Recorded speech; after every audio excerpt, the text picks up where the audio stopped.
All right, guys, so we just got finished talking about the 5 elements of any story. Those 5 elements are plot, theme, character, setting, and conflict. And so we're going to hit each one of these kind of in their own special way, with the exception of setting. It's really simple and it's important, but I don't want to delve into it at all right now. I mean, it's time and it's place. And as long as you got those two things in your story, then you're good to go. What I want to do right now is I want to go down and actually talk a little bit about, and spend a few minutes here talking about Freytag's pyramid, or Freytag's arc plot structure, and how that actually connects to Aristotle. So I'm just, for the sake of everything right now, I'm just going to draw here. Holy crap, that is a crooked line. Don't tell anybody that I can't draw a straight line. Okay, here we go. So there's a y-axis, and here's the x-axis. And they're a little crooked, but that's okay. We're going to label each of these axes two different things. We're not going to label them x and y. We're actually going to label the x-axis time, and we're going to label the y-axis tension. And we're not going to add any measurements or anything like that, on these. We're not going to add ticks along the line, like here. But we are just going to draw. And the arc plot looks something like this. So usually very, very low on the tension scale, there's, this piece here. And let's label this line segment A. Then there's a point where everything changes a little bit. We're going to label this point B on the diagram. What happens at point B is that the line segment, the angle, increases dramatically. If you were in finance and tracking numbers and money and growth of stock, this would be a very, very good sign. However, if you look over here, over time, as this line increases, it grows also in tension. So in terms of our story, it may or may not be a good thing. We're going to label this C. Okay. Once it reaches its apex, which is the very, very tip-top point of the tension, and you can see almost that it's almost exactly in line with, as high as our graph goes, it's the highest point of tension in the story. We've got another turning point, and that looks like a P, but it's actually point D, obviously. And then what happens after you hit this is that it takes a drastic plummet in terms of tension. Let's label this line segment E, and it kind of levels out at F.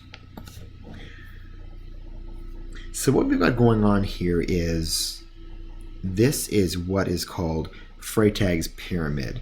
It indicates the amount of tension that a character, the protagonist in the story, experiences as he or she goes along the timeline of the story. As time ticks on, he or she experiences an increase in tension. And by the way, can I also say, this increase in tension affects not only the protagonist, but also the reader. Talk about that a little bit. So we're not going to clutter up this diagram. It's actually quite a nice diagram, but I'm going to label down here in the legend, I'm going to label each of these items. Letter A is what is referred to as the inciting, sorry, not the inciting incident. It's the exposition. I'm going to make this a little bit bigger here so we can see it. It's the exposition. Exposition is the point in our story where the reader or the audience is being explained to, right? The root word of exposition is what, everybody? Look at this. Look at this here, right here. Not exposit. That's not a word. It's actually expose. What does it mean to expose? It means to show, right? To bring out, to expose. Ex means out in Latin. and it means to bring out, to pose out, right? To show out, expose.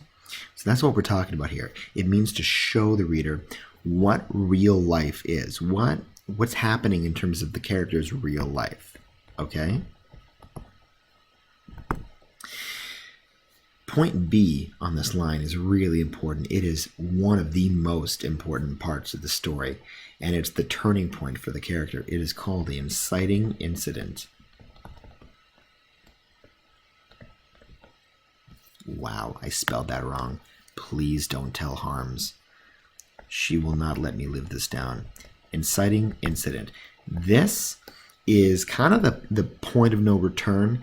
This is the point in the story where the character is never going to return to normal. It's the point of the story that changes the character dramatically from the beginning. Think about in episode 4, for instance, when Luke comes home and finds his aunt and uncle murdered and burned to death. That allows the character to completely go off in a different direction, and Luke's life is never the same again.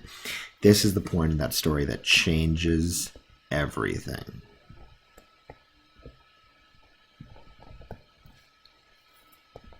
Everything. Exclamation mark. C in the story, you guys might have heard of this before. We're going to call this the rising action. Oh, I'm infringing here. Rising action. The rising action is simply increasing tension and obstacles.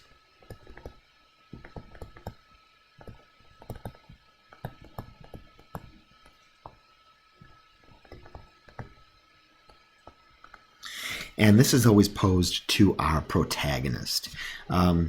Next, we've got D up here. You can look at that. D, the apex of tension. This is called everybody. No? You don't have it? Okay. It's called the climax. The climax is the highest point of tension in the story. And really, quite literally, everything is downhill from the climax. Highest tension. I don't have enough room here, so I'm just going to change this to an E. You'll notice right here, guys, that line segment E, look how much tension is dropped. I mean, this line goes in the direction of down. Look how much tension is dropped. And look at the point in time that this tension drops, right? I mean, it takes so long for the tension to rise, okay, that when the tension drops, it's over a very, very, very, very, very short amount of time. It's very, very quick. This is called, it's the opposite of rising action. Everybody? Ah, yes, I heard that. It's called falling action.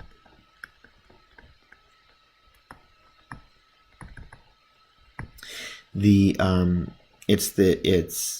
can also be called a resolution, but if you call it that, you're wrong. It's not the resolution at all. It's the falling action. It's the events that follow the climax that begin to tie up the story. Okay, kind of the opposite of rising action, increasing tension. There's actually all of the events in this section of the story decrease tension. Okay, and then F, very simply, is called, this is the resolution, and this is where point in the story where, you know, the author will begin to tie a great big bow up. He'll take or she'll take all of the things that the other, you know, loose ends of the story, and everything is tied up in a nice little bow. Loose ends tied up. So, wow, I had a lot more room in that I could have written, but you guys can add your own notes to that. This is Freytag's pyramid, basically, in a nutshell. How this ties into Aristotle's 3-act structure, I'm going to talk about in the next video, because that's also really important, okay? So flip on over to the next video if you want to hear how this all connects to the guy in the toga. I'll see you there.